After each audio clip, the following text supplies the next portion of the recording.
Welcome to the Fox Den Podcast, where leaders gather to grow.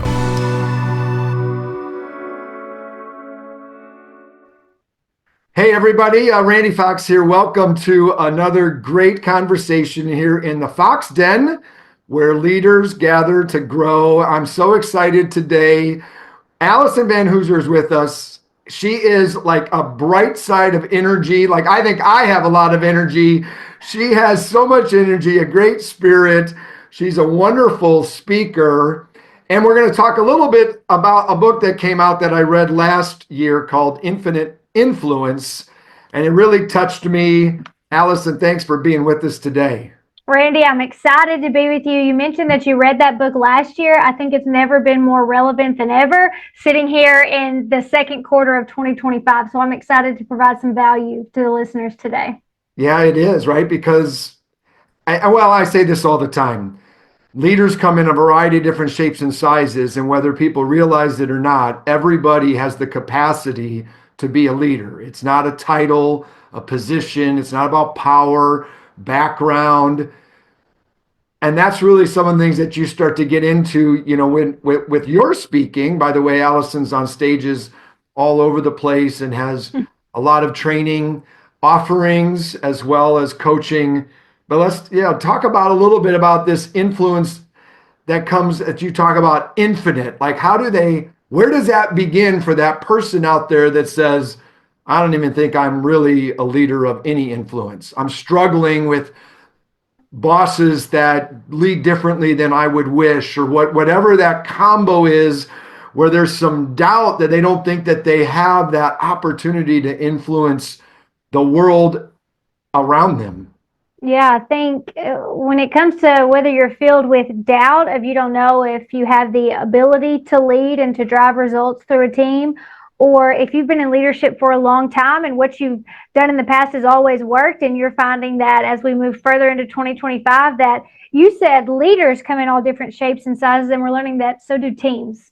So does the workforce today, and it requires the infinite influence mindset to be able to move forward together. So very quickly, infinite influence, what I say is that number one, we're not talking about manipulation. So we're not talking about I'm going to do whatever it takes to make sure I get what I want, regardless of what that means for you. That's not what infinite influence is about. I did learn as I was researching influence that there are some books on influence that have been banned from prisons. And the reason behind that is that people are incredibly complex, and two things are true at once. They can be figured out. And so in the Infinite Influence book, I have figured people out. And the whole premise of the book often is distilled down into a moment I had with a teacher who just showed me the power of not making assumptions about people, to show up and do your job, but not forget that it's likely your purpose lies right in the lives in front of you, and that's what you should be focused on. When you do that, you have the ability to have one interaction that creates an impact for generations, and that's exactly what infinite influence is. Yeah, it is. It's a moment by moment experience, and when we get, and I'll admit, like sometimes we can get so busy, or our schedule gets so full, and we have so many things to accomplish that and rightly so, we should be worried about how we accomplish those and getting to those results and getting things done. But sometimes we miss the moment of that person, that touch point that is right in front of us, that we were given to change the experience of the team, of that person, of their day. And it's not just some lofty, it changes people's lives. Like it changes organizations. Yes. When people move from being totally task oriented, having a myopic view of what they need to get done, and as you talk about in the book, right, where you're really looking more towards how others are influenced and they're helped through your work and your leadership, that if you win, but the team doesn't win, you're losing. Yeah, and I'll expand on that. So my work is very much rooted in the corporate world, and we're often, when we talk about leadership, we're using that through the lens of either you have people who are new to the organization or new in their career, and we need them to take ownership of their success. We need them to lead themselves well. And then we're working with people who do have a certain level of formal decision-making responsibility. And those are the people that, yes, they must manage, but if you want to have an effect on turnover, on performance, on morale, if you want to make sure you're not wasting time, energy, money, benefits, trying to recognize people or give people flexible work schedules, if you want to make the right decisions in business today, those one-off interactions that you mentioned, Randy, have never been more important, because it's in the everyday conversations that you will uncover clues as to exactly how to communicate with your team, how to influence them, and how to get their buy-in long-term, get those great employees to stay, but also the ones who are just coasting, get them reignited so that they'll add more value to the team. Yeah, and that speaks to not only motivation, because each person is motivated a little bit differently, but it moves people beyond just checking a box and showing up at work, that they actually, like you said, there's buy-in, there's empowerment. People care about the larger cause, and I do it all the time when I'm speaking as well, right? Trying to get people to see that they may not be led the way they want, but they can influence others and they can change the leadership as a result. Cultures don't change from top down. Typically, talent in a bad culture doesn't stick around. Cultures are what everybody brings each and every day. And it's the interactions of how they treat one another, how they greet one another. Do they care for one another? One of the best people I ever worked with, and I was in my mid-20s, every day he spent his first hour walking around talking to people. And he wasn't really so focused on work. He wanted to hear about what was going on in their life, how he could help them, how he could support them, and what was challenging. How was their sick child? How was the hunting trip that you went on? And it created a culture where people didn't just matter, people mattered the most. Yep. And then the work became just fun. It became collaborative. And instead of it just becoming hard and grueling and about the paycheck, it transformed into something very different. And that was 30 years ago. And I can still experience, and that, because that's the kind of people that influence you. Yep. And it not only changed the culture of that day, but it changed me as a leader. Yeah, and the reason that I made the comment at the very beginning of it's never been more important than it is today is because the culture today, it's never been more acceptable that if you don't like the way you're treated at work, or if you don't like your supervisor, then the world will clap you up to go find a job somewhere else. And if you think about those high performers, how do we keep them whenever it doesn't seem like pop culture would tell you it's really unprofessional to switch jobs a lot. Pop culture would tell you, go find the place that's going to serve you best. And so I'll quickly give an example of that infinite influence strategy based on what you just said, Randy. You said, you knew somebody and they would talk to you about how's your sick kid, etc. I have found that it's in those small interactions where we either create connection or disconnect. And when we uncover those clues, they have to inform our leadership decisions. So for that leader who in passing hears that one of their employees has a sick kid, maybe the kid's really sick. That would be incredibly unfortunate. But maybe they're spending a lot of time at the doctor. Maybe they've used up almost all their vacation, their PTO. Maybe, I can't throw a blanket over this, but it's possible that leader might need to look at the tasks he's going to delegate over the next quarter, and maybe he would have normally given them all to Bill, but because of Bill's story right now, the best decision would be to do something different than he ever has before. Maybe he needs to delegate to someone else, which means he would need to give more communication to Bill, but I'll put my stake in the ground on this. The leaders who are going to drive results, whether it's performance or retention or morale or people feeling like they're doing work worthwhile, the leaders who are going to drive that are going to be the leaders who are engaging those based on their story, who are leading based on their team story, not based on their own. They're not saying, well, this is my leadership style. Just want to make you all aware, fall in line. They're not saying that's not how we do things around here. They're saying, who's on my team and what season are you in? Because then I might need to change a strategy. So I have coach heels just because what I know is that this strategy works, Randy. It's not rocket science, but it does take an intentional focus, because I'll tie back to what you said at the very beginning. Life is busy, and the human connection is often discounted and dismissed, and it's our X factor today. It is. You are so right. And the other day I was talking with somebody and they were like, well, you said this was simple. I said, it is. This is a simple thing to do, to have influence that makes a difference in your team and your family and your community and others' lives. It is so simple, and it becomes so significant. But what I also believe is it's not necessarily intuitive or easy for some people, because it has to be intentional. And it is a little bit countercultural, but the reality of it is, and one of the main reasons that I became a speaker and a leadership coach in the first place, is having spent 20 years living in that corporate world where all I saw was the greed, the self-promotion, and all of those things that we're talking about, where it's, hey, influence is about being different.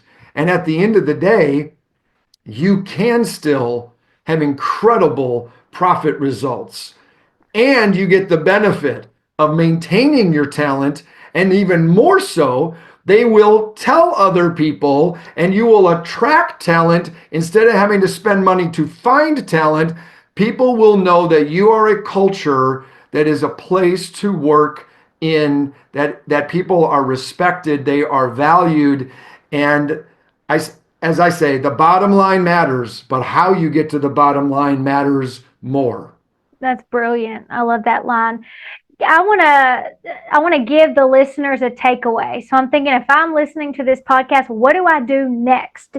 Can I tell a quick story that you know because you've read the book, but can I give you the shortened version of it for the listeners' benefit? Do it. Please do. If you've listened to this podcast so far and you're thinking, do I want to finish this out? Here's what I know. If you are someone who at work right now, or whether it's nonprofit or volunteer work in your church and your community, if you are leading other people right now and you have felt frustrated, burnt out, stressed out, you feel like you're working yourself into the ground and you're not gaining ground, you're not making the progress you want, then you don't want to miss this. I'm going to give you a phrase. See the story, serve the need. You will quite literally, I would use the word, harness your ability to get people's attention, to connect with them and move them. You'll create infinite influence if you will wake up and see the story, serve the need. Here's what I mean. I don't have time for all the details. We usually like to laugh and cry and all of that in this story. We don't have time for that today. So I'm giving you listeners the Cliff Notes. See the story, serve the need. This came from me looking back decades ago to a teacher who made a difference in my life. Now, it is important that as you're listening to this, that you know that I'm not suggesting you be like a teacher. I'm suggesting that I knew a teacher who chose to go to work and lead. And I'm going to ask you that whatever it is that's your job, go to work and also lead, because that may be the most important thing you ever do. This teacher was brilliant. She didn't have the language that I wrote in Infinite Influence, but she taught me this strategy early on, and it's led to me being able to achieve every professional goal I've had so far. And I don't say that out of arrogance. I say that out of confidence and a sense of urgency of, I want you to understand this before this podcast ends.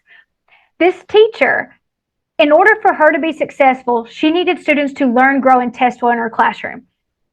Just like all of us. None of us can create success on our own. We need other people in order for that to happen. We need their buy-in. We need their support. We need them to take action, whatever it is. The challenge was, I'm showing up every day. You could say I'm on the team, but I'm no help to my teacher achieving greater success, because I was only going to school for two reasons. Number one, free food. I didn't know if I'd have dinner at home, but I knew if I'd set an alarm, get up, go to school, that I'd at least have free breakfast and free lunch, because we qualified for that. The second reason I was going to school was for safety. growing up, anything outside of my house was more safe than what was going on inside my house. School was an escape. And for some people, depending on the organization you're in, some people may be going to work because they just don't want to go home. Some people may be involved in your nonprofit because it's better than anything else they have going on. Often we can make assumptions about people and get frustrated with people because they're not moving the way we want. But if we'll pause for a moment, see the story, we might just uncover our next right step to getting them move forward in a direction that's better for all of us. So that teacher, very simply, every single day, she would start the day off with a story. Now, I'm not suggesting you wake up and say, what's the story of the day? But you better be looking because you're going to hear them. You're going to hear, what did I do last night? Who did I do it with? Who did I spend my time with? Where did I go? Because you might get clues as to what's going on in my world right now. My teacher just learned over time that I didn't have a mom around and my dad wasn't paying attention. And so she comes up to me one day in class and asks if she could fix my hair for picture day. Now, nowhere in her job description did it say, fix your student's hair. I mean, that would have nothing to do with me testing well. However, she wouldn't have known to take that action had she not gotten to know my story, because it's in our story that we find these clues as to what's missing and how we can step in and lead and impact people. So, long story short, she rolls my hair up in these rollers. I remember we sat behind her desk for probably 10 minutes. She didn't multitask. She didn't check her Apple Watch.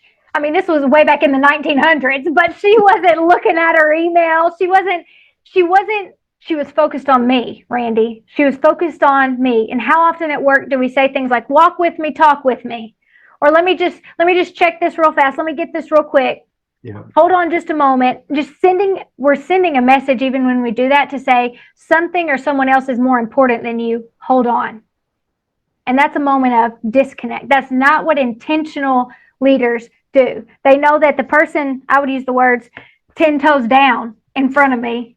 Your youngest daughter might know that is the most important person, because I end up messing my hair up. There's a whole funny story to it, but I mess it up and I go to school the next day. And as soon as I made eye contact with my teacher, I mean, she had these icy blue eyes, beautiful brown hair, bright red lipstick. She was the most beautiful person I probably knew or thought of at that age. When I made eye contact with her, she stopped dead in her tracks in that hallway, because I had taken all this hair she rolled up in sponge rollers and I had put mousse all over it, matted it to my head, had no clue what I was doing. She was shocked. I know, because I've asked her. She was shocked. But then in true Miss Conger is her name, in true Miss Conger fashion, and this is where I want you to key in. She comes running down the hallway, arms wide open, hollering, Alyson, you look so beautiful. And she wrapped me in a hug. And here's where I learned the power of infinite influence, because in that moment, in that hallway, my mind started operating like a Rolodex. If you're under the age of 35, you might be thinking, what's a Rolodex? It was moving fast. And the very first thought I had was, I wonder if this is love. That I would matter to somebody. I had already made it up in my young mind that if what I knew at home was love, then I didn't want a family when I grow up. But it was because someone went to work and didn't just do their job. They chose to lead. They chose to get to know my story and then serve the need, to know that I mattered to somebody. It changed everything for me. I've got 4 feral kids that run around Western Kentucky, and I'm married to the man of my dreams. But listen carefully. Here's the business. Here's why this matters, not just personally, but it matters in business today, is because the very next thought I had was, if she cares about me, and it's important that we note that she could have been the best teacher in the world from a technical perspective, but it wasn't until I felt like she cared as a human that I said from that moment forward, I'm going to start paying attention in class. I'm going to try to be more helpful around the classroom. I bet that would make her happy. I'm going to getting gifted and talented. I bet that would make her proud. Now, imagine if employees showed up to work for you, volunteers showed up to work with you, and they said, what can I do for Randy today? I'll do anything because I know I matter to him. How could I go above and beyond to make him proud? That is the power of infinite influence. You have the power in one single moment to take a very strategic action based on the person in front of you that can change everything for you, for them, and your organization. See the story, serve the need. That's how you build infinite influence, live out your purpose, and hopefully change others' lives in the process. I told you all that she's amazing with a lot of energy. Well, and a great story. And there is more in the book. You need to get the book, which is available on Amazon, Infinite Influence. Well, you're so right, because we all have a story. Our story is constantly evolving. And sometimes there's things happen in our own story that we don't expect and we can't control. Yet we have an opportunity to put the next foot forward. We're better together than on our own. And when we show up with a perspective that I'm here to help the team win, I'm here to see somebody today that might be down, and instead of complaining about why they aren't performing well, I ask them, how can I help? Or are you okay? Or you don't seem like yourself. We just have to have the ability and margin in our lives, in our minds, in our schedule to have a little space, to make that happen. And we've given our viewers, our listeners today a lot, and I think you and I could go on for another hour, but we're not going to do that because we want to respect their time as well. But I do want to offer a couple of takeaways for everybody. The first is, again, this is simple, and it might seem hard or a little awkward at first, but the next time that you're around somebody else, just take a breath and see that story. Don't think about what you need from them. Just see what's happening. When you're next team meeting, be the last one to speak instead of the first one to speak. Right? Start showing up a little bit differently each day. And if you need help with that, if you need help with strategies on how to impact your team, I'm going to give you 2 ways to do that. The first one is, Alyson, how do they get in touch with you? If you go to VanHooser.com, that's spelled VanHooser.com, you can reach out to Phil or my team from there. We'll be happy to have a conversation. There you go. And you can always get a hold of me at foxpoint.net. I know it was a fast conversation, Alyson, but we went really deep in a couple of areas, and I just think it's great. We want to give people something, and I think we have today. I so appreciate you being with us and sharing part of your personal story, which I think is the best stories. When we get vulnerable and transparent, and what I encourage everybody to go out and do that. Don't hide from your story. Start sharing it. Start asking others theirs. And you will see that the culture and the people around you will change because of your influence. Until next time in our next episode, thanks for joining us in the Fox Den. Go out and lead well, my friends. We'll see you real soon.